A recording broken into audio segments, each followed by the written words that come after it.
And it's really interesting that you're using these metaphors to describe how you're feeling.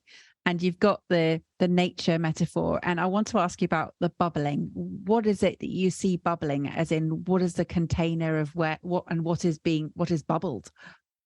Yeah.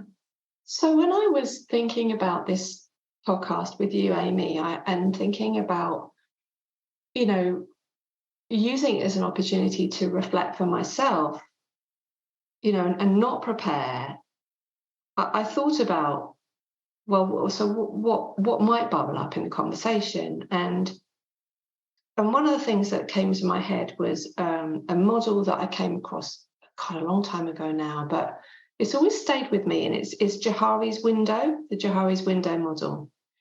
And I don't know whether it's come up in any of the other podcasts, but it just felt quite relevant to today, which is that the way we show up and the way other people see us can be divided into 4 different segments. So there's the public, it's a window, right? So different panes of glass within the window. So there's the public window, which is what I know about myself and what other people know about me too. That pane is public and everyone knows about it. And then there's the hidden pane of glass there, which is what others know about me, but what I don't know about myself as my blind spots.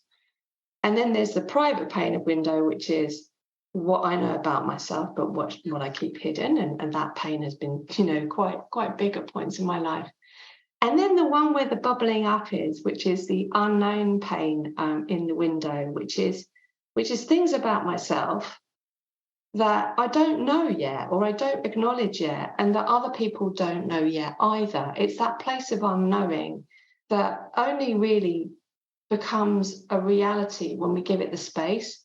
If we cram our lives, and I've certainly done this a lot, with doing, producing, creating, running. I certainly was like that through my whole career, and as I was building my business, there just wasn't enough time, for things to bubble up, and things to bubble up in relationships as well. So I want to create space for that.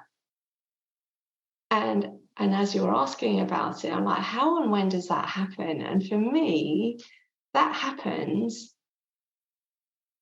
when, so you asked about what books I might recommend, and I was like, I can't really think, I can think of a few, but actually, what is it that sort of transcends, that really just reaches the parts that other things don't reach?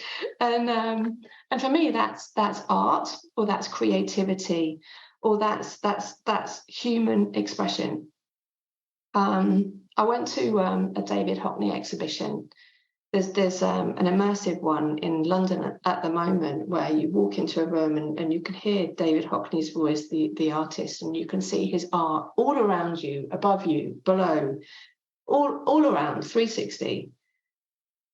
And I remember sitting down and kind of watching all of this unfold, this quite simple, unassuming man talking about his inspiration and what bubbles up for him. And I'm just sitting there and just having tears sort of falling down my face, because it's that when you witness beauty, and when you witness a human purely expressing who they are, and you feel that connection, that I just think that's magical. And if I can bring any of that to how I show up, I think that's amazing.